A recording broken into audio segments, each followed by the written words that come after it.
মুখ্যমন্ত্রীর নির্দেশে যে এসওপি তৈরি করার জন্য আমাকে চেয়ারম্যান করে যে কমিটিটা করেছিল তার আজকে দ্বিতীয় মিটিং ছিল। প্রথম মিটিংয়ে আমি সবাইকে বলেছিলাম যে আপনাদের যার যেটা সাজেশন আছে সেগুলোকে পাঠান, আমরা সেগুলোকে অ্যামালগামেট করে একটা এসওপি তৈরি করে অ্যাপ্রুভ করিয়ে গভর্নমেন্ট থেকে সেই এসওপিটা ছাড়বো। গভর্নমেন্টের এই জন্য দরকার যে এটা যেহেতু অনেকগুলো ডিপার্টমেন্টকে মিলিয়ে করতে হয়, যে যার নিজের মত দিয়েছেন আজকে সেগুলো আমরা সব নথিভুক্ত করেছি। আমরা তার বেসিসে এসওপিটাকে রেডি করে আপনাদের সামনে যথাসময় উত্থাপন করব।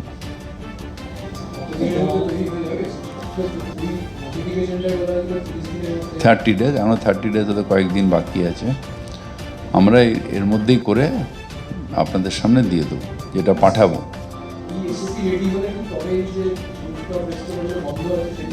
আগে এসওপিগুলো না, হেয়ারিংটা আমরা অলরেডি স্টার্ট করে দিয়েছি। হ্যাঁ, হেয়ারিং যেহেতু কোর্ট বলেছে,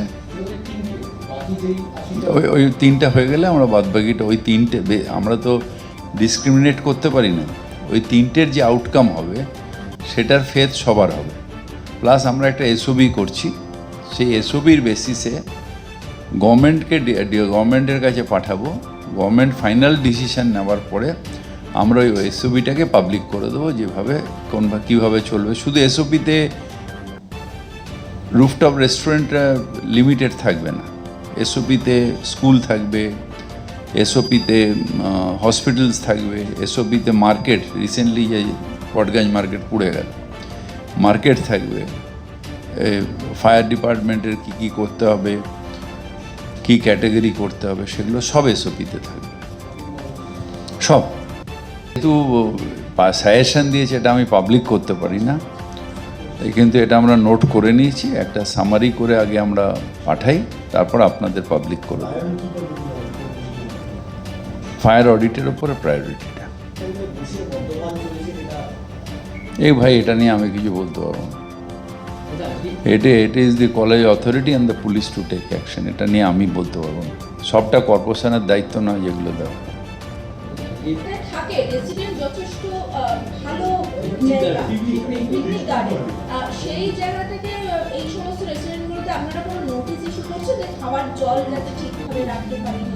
না, সব ব্যাপারে আমরা ঢুকতে পারি না।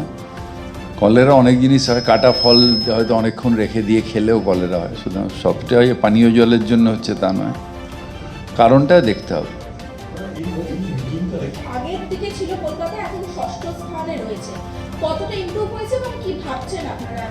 এটা আমাদের ম্যালেরিয়া ডেঙ্গুটাকে নিয়ে, যেহেতু এই বর্ষাকাল, এরপরেই তো এটা সিজনটা আসছে, এখন থেকে আমাদের যেরকম জয়েন্ট ভিজিট, এই জয়েন্ট অ্যাকশন যেগুলো, মানে আমাদের ওয়ার্ড টু ওয়ার্ড 15 দিনের মধ্যে প্রত্যেকটা রাস্তায় করা, চেক করা, জল পুরো যদি জল থাকে সেগুলোকে ফেলা, বাড়ির ছাদের ওপর উঠে পেছন দিকে কোনো আছে কিনা দেখা, চিল ছাদের ওপরে কাক কোনো রেখে দিয়ে গেছে না, সে মানুষকে সচেতন করা, এই কাজগুলো আমাদের কনস্ট্যান্ট চালিয়ে যেতে হবে। এবং প্রত্যেক রবিবার শনিবার আমরা মাইকিং করছি, সেই জন্য 7 দিনে একবার বাড়ির চারিপাশটা ঘুরে দেখে নিন, জমা জল নেই তো, যেখান দিয়ে ডেঙ্গু হলে আপনার বাচ্চাটার বা আপনার বাড়ির কারোর ক্ষতি হয়ে যাবে।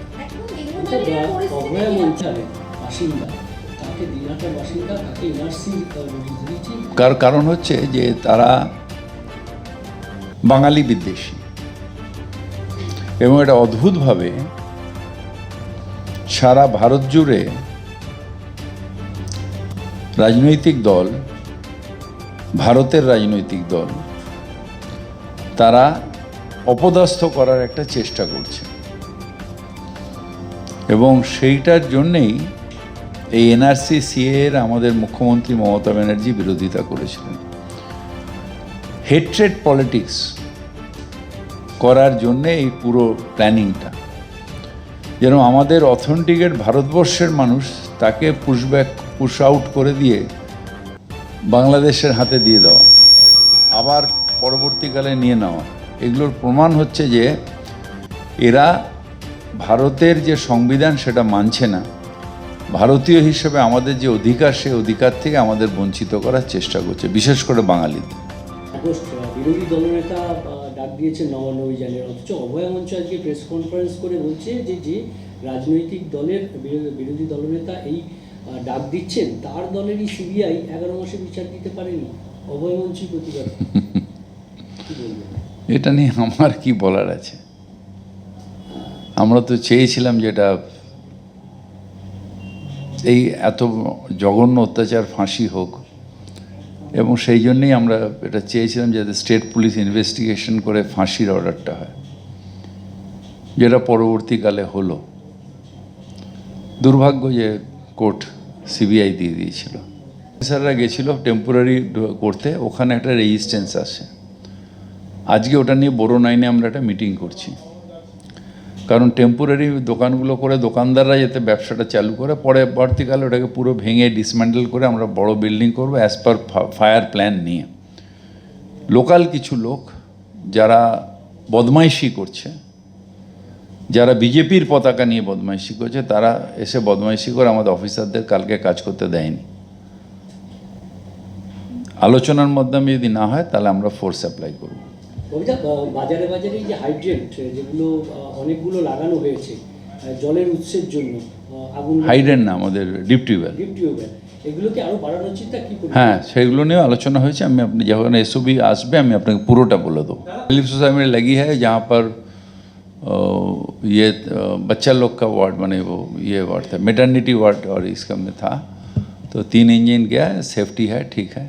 हम लोग वही लेके तो अस्पताल को तो जो इसके अंदर एसओबी के अंडर में ला रहे हैं, इसलिए जो फायर ऑडिट और फायर ये